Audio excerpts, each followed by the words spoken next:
ನಮಸ್ಕಾರ ಸ್ನೇಹಿತರೆ, ಬೆಂಕಿ ಬಿರುಗಾಳಿ ಚಾನಲ್ಗೆ ತಮ್ಮೆಲ್ಲರಿಗೂ ಸ್ವಾಗತ. ನಾನಿವತ್ತು ಸರ್ಕಾರಿ ನೌಕರರ ಒಂದು ಜೇಬಿಗೆ ಬಿಸಿ ತಟ್ಟುತ್ತಾ ಇದೆ ಏನೋ ಅನ್ನುವಂಥ ಒಂದು ಪ್ರಮುಖವಾದಂಥ ಸುದ್ದಿಯೊಂದಿಗೆ ತಮ್ಮ ಜೊತೆಗೆ ಹಾಜರಾಗಿದ್ದೇನೆ. ಯಾಕಂದರೆ ಸರ್ಕಾರಿ ನೌಕರರು ಅಂತಂದರೆ ಸಮಾಜಕ್ಕೆ ಒಳಿತನ್ನು ಉಂಟು ಮಾಡುವವರು, ಸರ್ಕಾರ ಮತ್ತು ಶ್ರೀ ಸಾಮಾನ್ಯನ ಸೇತುವೆಯಾಗಿ ಕೆಲಸ ಮಾಡ್ತಾ ಇರ್ತಕ್ಕಂಥವರು. ಜೊತೆಗೆ ಅವರ ಒಂದು ಜೇಬಿಗೆ ಬಿಸಿ ಮೂಡ್ತಾ ಇದೆ, ಕತ್ತರಿ ಬೀಳ್ತಾ ಇದೆ ಅಂತಂದರೆ ಅದನ್ನು ಅವರು ಹೇಗೆ ತಡೆದುಕೊಳ್ಳಲಿಕ್ಕೆ ಸಾಧ್ಯ ಅನ್ನುವಂಥ ವಿಷಯ ಇವತ್ತಿನ ಒಂದು ಪ್ರಮುಖ ವಿಷಯ ಅನ್ನುವಂಥ ಭಾವನೆಯೂ ಕೂಡ ನನ್ನದು. ಹಾಗಿರುವಾಗ ಏನಿದು, ಹೇಗೆ, ಎಂತು ಅನ್ನುವಂಥ ವಿಚಾರಗಳು ನಿಮ್ಮನ್ನು ಕಾಡ್ತಾ ಇರಬಹುದು. ಆದರೆ ಇದು ಸತ್ಯ. ಯಾಕಂದರೆ ಈಗಿನ ಪ್ರಾಥಮಿಕ ಹಾಗೂ ಅನುದಾನಿತ ಶಾಲೆಗಳಲ್ಲಿ ಮೊಟ್ಟೆಯನ್ನು ಪೌಷ್ಟಿಕ ಆಹಾರವನ್ನಾಗಿ ಮೊಟ್ಟೆಯನ್ನು ಜೊತೆಗೆ ಬಾಳೆಹಣ್ಣನ್ನು ನೀಡಲಾಗ್ತಾ ಇದೆ ಮಕ್ಕಳಿಗೆ. ಆ ಒಂದು ಮೊಟ್ಟೆಯ ವಿಚಾರವಾಗಿ ಹಾಗೂ ಬಾಳೆಹಣ್ಣಿನ ವಿಚಾರವಾಗಿ ನಾನು ಈ ಒಂದು ವಿಷಯವನ್ನು ಈ ಸಂಚಿಕೆಯ ಮೂಲಕ ಪ್ರಸ್ತಾಪ ಪಡಿಸಲಿಕ್ಕೆ ನನ್ನ ಒಂದು ಬಯಕೆ. ಹಾಗಿರುವಾಗ ಸರ್ಕಾರಿ ಶಾಲೆಯ ಮಕ್ಕಳಿಗೆ ಪೌಷ್ಟಿಕ ಆಹಾರವನ್ನು ಒದಗಿಸುವುದಕ್ಕೋಸ್ಕರ ಸರ್ಕಾರ ತಂದಿರತಕ್ಕಂಥ ಈ ಬಾಳೆಹಣ್ಣು ಮತ್ತು ಮೊಟ್ಟೆ ಅವುಗಳನ್ನು ವಿತರಣೆ ಮಾಡುವಂಥ ಒಂದು ಕೆಲಸ ನಿಜಕ್ಕೂ ಕೂಡ ಶ್ಲಾಘನೀಯವಾದಂಥದ್ದು. ಜೊತೆಗೆ ಎಷ್ಟೋ ಜನ ಪಾಲಕರಿಗೆ, ಮಕ್ಕಳ ತಾಯಿ ತಂದೆಯರಿಗೆ ಒಂದು ಆರ್ಥಿಕ ಭದ್ರತೆ ಇರೋದಿಲ್ಲ. ಅವರು ಕೂಲಿ ನಾಲಿ ಮಾಡಿ ಬದುಕ್ತಾ ಇರ್ತಾರೆ.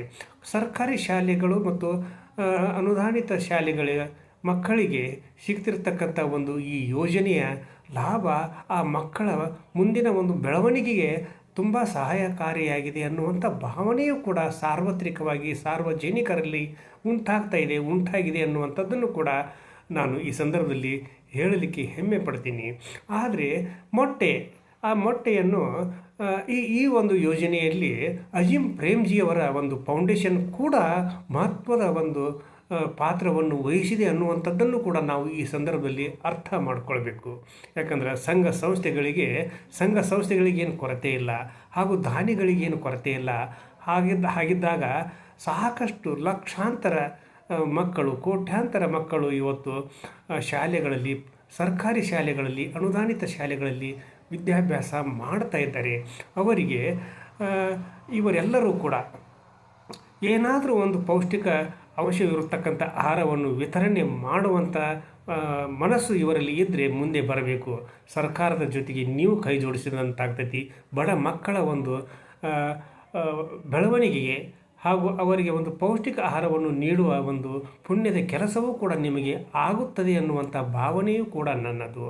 ಹಾಗಿರುವಾಗ ಸರ್ಕಾರಿ ಶಾಲೆಯ ಶಿಕ್ಷಕರಿಗೆ ಇದರಿಂದ ಏನು ತೊಂದರೆ ಆಗ್ತಾ ಇದೆ ಅಂತಂದರೆ, ಮೊಟ್ಟೆಗಳ ಒಂದು ವಿಷಯವಾಗಿ, ಮೊಟ್ಟೆಗಳು ಸರ್ಕಾರದ ನಿಗದಿಪಡಿಸಿರ್ತಕ್ಕಂಥ ದರ ಅಂತಂದರೆ 6 ರೂಪಾಯಿ.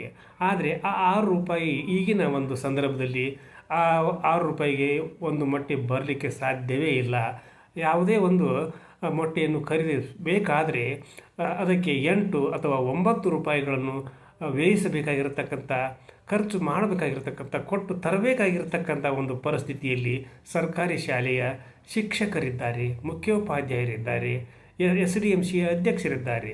ಹಾಗಿದ್ದಾಗ ಆ ಹಣವನ್ನು ಯಾರು ಭರಿಸ್ತಾರೆ? ಸರ್ಕಾರವು ಕೊಡುತ್ತದೆ ಅನ್ನುವಂಥ ಒಂದು ವಿಚಾರವು ಬಂದಾಗ ಮುಂದೆ ಅದು ಕೊಡಬಹುದು. ಆದರೆ ಈಗ ಆ ಒಂದು ಹೆಚ್ಚುವರಿಯಾದಂಥ ಹಣವನ್ನು ಕೊಟ್ಟು ತರಲಿಕ್ಕೆ ಶಿಕ್ಷಕರಿಗೆ ಅದು ಒಂದು ಸ್ವಲ್ಪ ತುಂಬ ತೊಂದರೆಯನ್ನೇ ಆಗಿದೆ ಅನ್ನುವಂಥ ಭಾವನೆ ನನ್ನದು. ಹಾಗಿರುವಾಗ ಇದನ್ನು ಸರ್ಕಾರ ಸರಿಪಡಿಸಬೇಕು. ಮಾರುಕಟ್ಟೆಯಲ್ಲಿ ಇರ್ತಕ್ಕಂಥ ದರಗಳನ್ನೇ ಸರ್ಕಾರಿ ಶಾಲೆಯಲ್ಲಿ ಮೊಟ್ಟೆಗಳನ್ನು ಖರೀದಿಸ್ತಿರ್ತಕ್ಕಂಥ ವ್ಯವಸ್ಥೆಗೆ ನೀಡುವಂಥ ಒಂದು ವ್ಯವಸ್ಥೆ ಆಗಲೇಬೇಕು. ಹಾಗಿದ್ದಾಗ ಮಾತ್ರ ಇದು ಸಮರ್ಪಕವಾಗಿ ಅನುಷ್ಠಾನಕ್ಕೆ ಆಗುವಂಥ ಒಂದು ಸಂಭವ ಇದೆ. ಹಾಗಿದ್ದಾಗ ಸರ್ಕಾರಿ ಶಾಲೆಯ ಶಿಕ್ಷಕರ ಒಂದು ಸರ್ಕಾರಿ ಶಾಲೆಯಲ್ಲಿ ಒಂದು ಸಮಿತಿ ಇದೆ. ಅಂದರೆ ಸರ್ಕಾರಿ ಶಾಲೆಯ ಮುಖ್ಯ ಶಿಕ್ಷಕರು ಹಾಗೂ SDMC ಅಧ್ಯಕ್ಷರು, ಇಬ್ಬರು ತಾಯಂದಿರು, ಜೊತೆಗೆ ಒಬ್ಬರು ಹಿರಿಯ ಶಿಕ್ಷಕರು ಈ ಒಂದು ಕಮಿಟಿಯಲ್ಲಿ ಇರ್ತಾರೆ.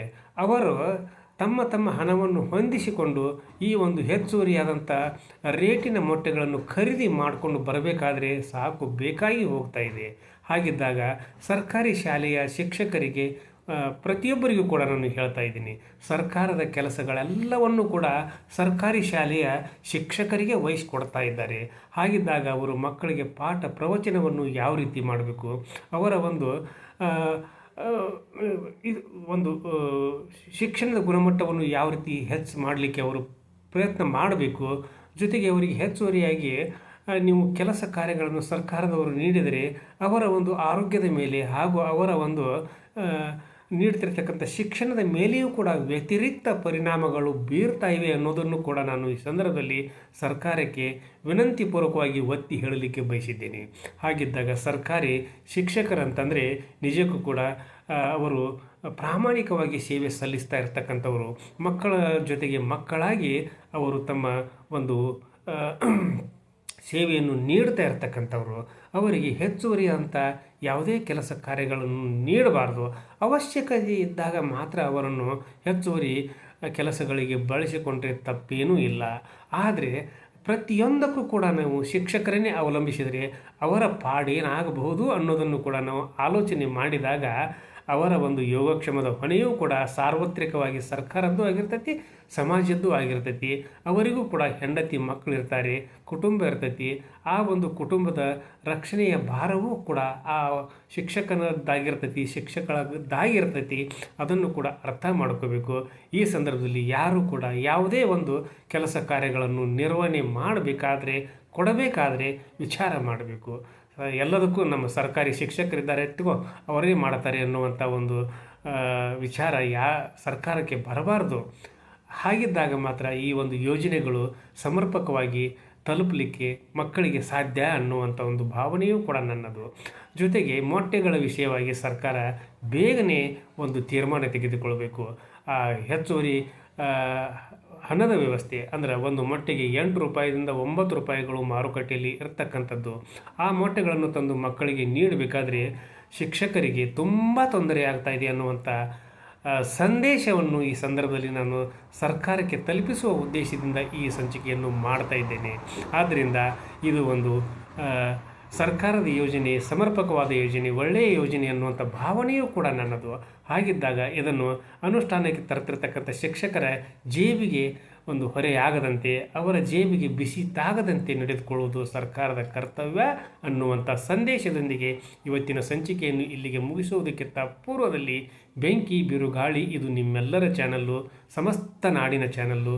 ಈ ಚಾನಲ್ಗೆ ಸಬ್ಸ್ಕ್ರೈಬ್ ಆಗದೇ ಇರತಕ್ಕಂಥ ಪ್ರತಿಯೊಬ್ಬರೂ ಕೂಡ ಸಬ್ಸ್ಕ್ರೈಬ್ ಮಾಡಿರಿ, ಶೇರ್ ಮಾಡಿರಿ, ಲೈಕ್ ಮಾಡಿರಿ, ಕಮೆಂಟನ್ನು ಕೂಡ ನನ್ನ ಜೊತೆಗೆ ಹಂಚ್ಕೊಳ್ರಿ.